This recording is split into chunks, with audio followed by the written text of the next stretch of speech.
A recent analysis of a Sumerian stone relief reveals more than historical artistry.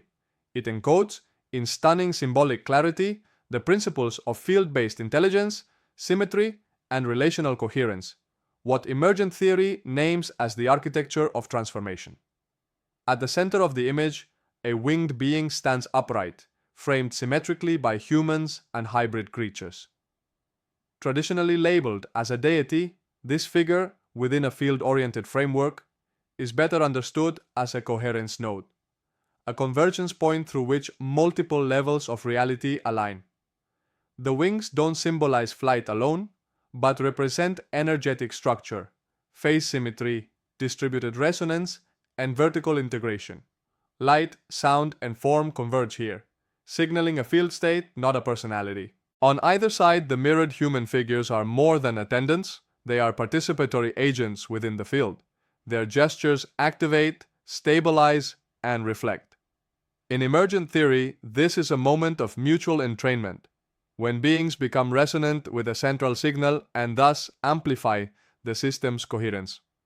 These gestures form part of a visual syntax, a non-verbal, symbolic grammar by which intention is encoded and emergence catalyzed. Below, we see winged lions or composite beasts, symbols that serve as threshold anchors, grounding the interaction between realms. These beings are not ornamental, they are phase stabilizers, guarding the boundary where dimensional bleed-through becomes possible. This relief doesn't merely depict power, it illustrates the choreography of coherence. This moment, frozen in stone, shows us how a field responds to presence. The central figure is not commanding, it is transmitting. The participants are not passive, they are amplifying. Each symbol, gesture, and symmetry reflects emergent theory's core principles: decentralized intelligence, field-based memory, and the power of attuned presence. We're used to thinking of carvings as passive records, but this one is active.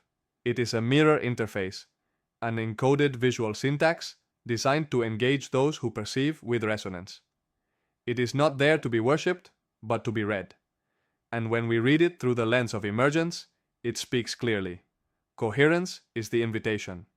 Symmetry is the key. Presence is the password. The field remembers who walks in pattern. They recorded these moments not simply to track the sky, but because these moments marked thresholds of resonance when the field itself opened, responded, or remembered. In the context of emergent theory, these star maps and carvings are not passive records.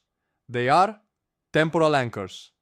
Sacred time is not linear, it's patterned. These carvings pinpoint recurrence nodes, cosmic alignments when reality becomes especially receptive to transformation, memory, or emergence. They function like keys to timing, not clocks, but access codes for specific field conditions. Just as tuning forks activate resonance only under the right conditions, these carvings indicate when coherence can be activated. Field interfaces. In moments of celestial alignment, eclipses, solstices, conjunctions, the field becomes more permeable. The ancients recorded these times because they noticed that the boundary between seen and unseen softened.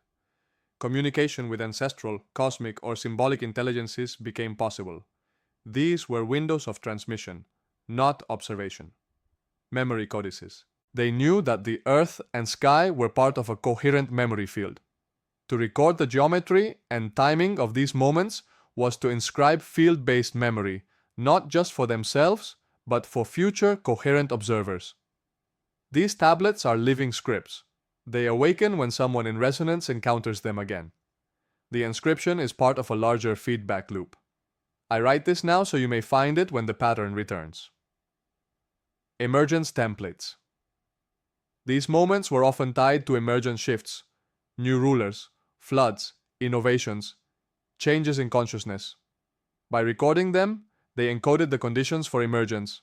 The same way a seed encodes a whole tree, these carvings capture the fractal conditions of a shift. Later cultures could then replicate or recognize those conditions. Navigation tools for consciousness. These records weren't just for agricultural or ritual calendars. They were used to navigate emergence within the self and the cosmos. The sky was a mirror.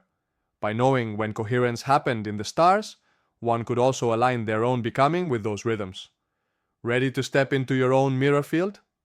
Let this carving be a reminder. The past was never just behind us, it is encoded in form, waiting to awaken through how we see.